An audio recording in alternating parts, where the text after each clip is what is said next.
Welcome to Cooking from the Cave. I'm Chef Pete Trusiak, and today I'm going to show you a wonderful recipe called Pad Thai.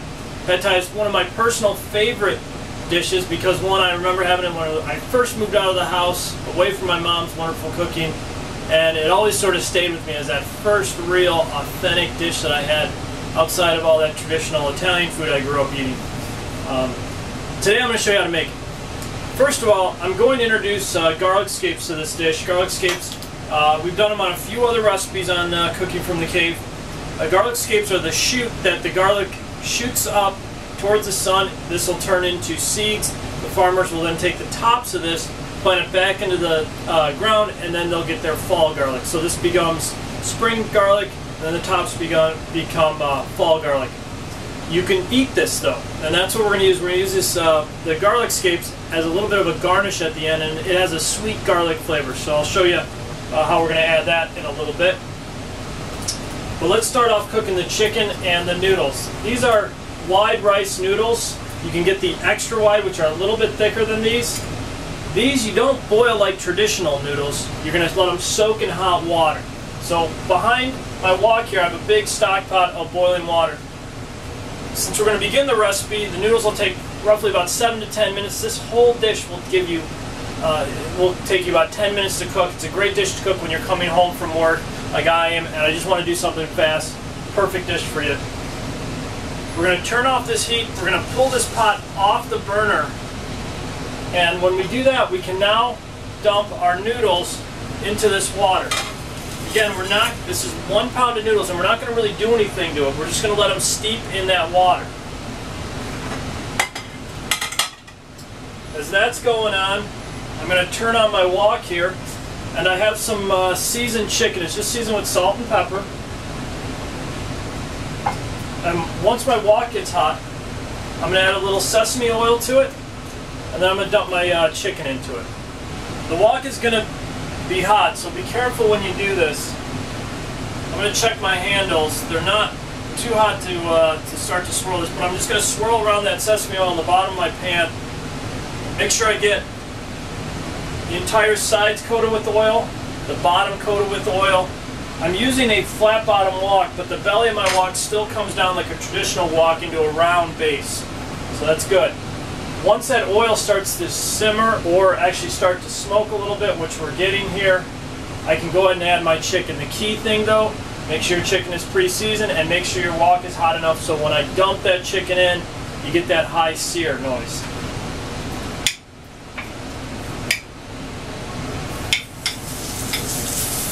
I kind of give a little tester batch here to see how this does.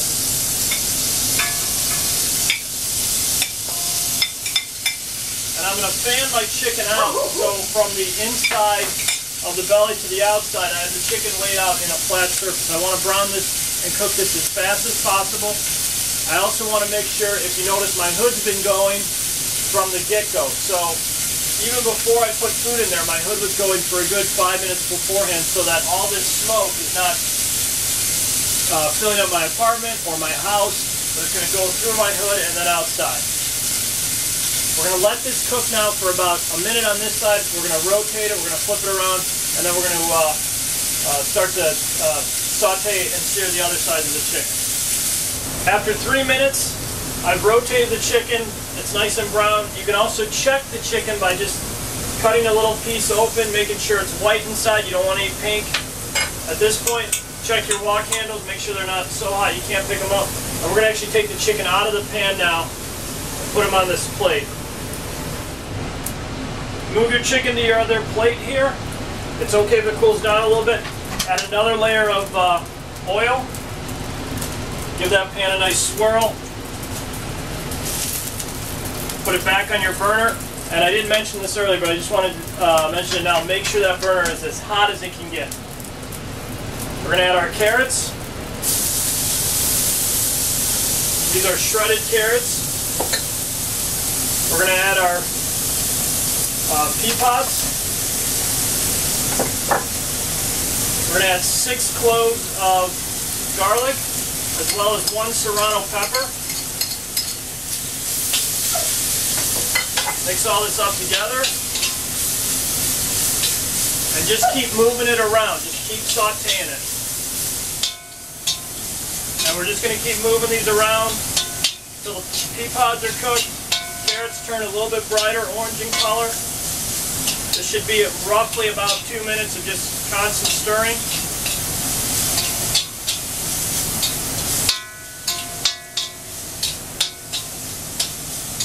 Pea pods are going to get a little bit greener on you. And then from here, once these are cooked, you get a very strong flavor of garlic, very strong flavor from those peppers. You're getting a little heat there. We can go ahead and incorporate our chicken again. Turn our heat down to a low heat, and we can start to make our sauce. Our sauce is going to be a quarter cup of tamarind paste. Let me show you what that looks like.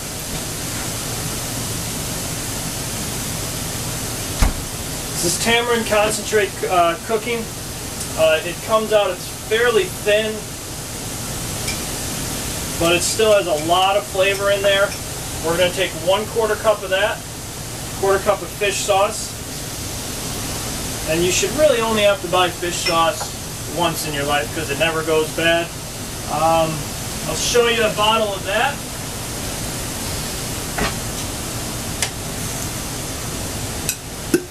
We're going to put 1 ounce of soy sauce in here. Stir all of this together. Want to just make sure this is nice, evenly incorporated.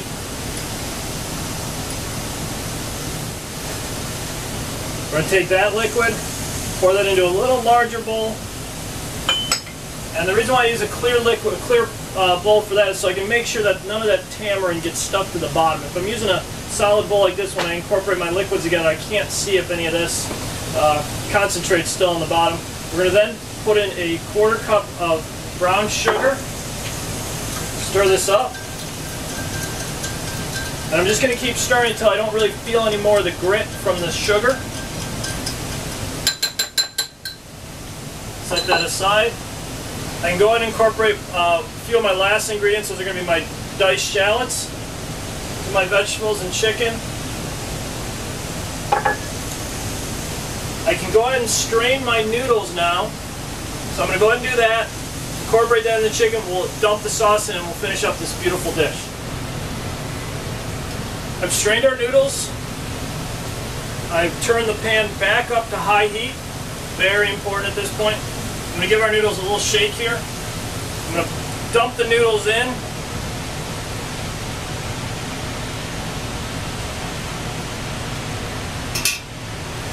I'm going to give the noodles a good toss with all the other vegetables and chicken.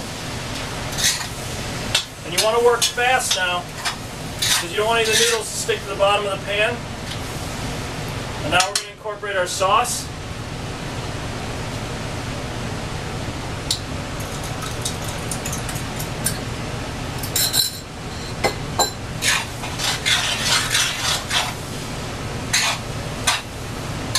Pad Thai is looking beautiful.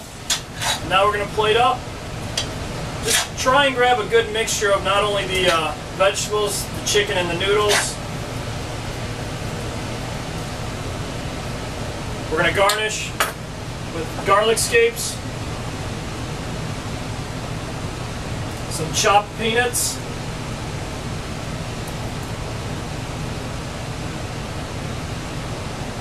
some sprouts. A little more sprouts, a little more garlic scapes, give it a little more color. Some cilantro leaves. I didn't chop the cilantro, I just picked the leaves off of the stem here. And then finally, with every pad thai you need a little bit of lime.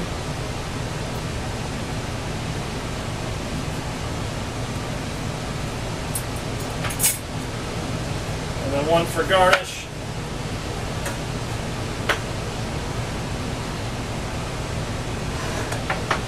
And there you go.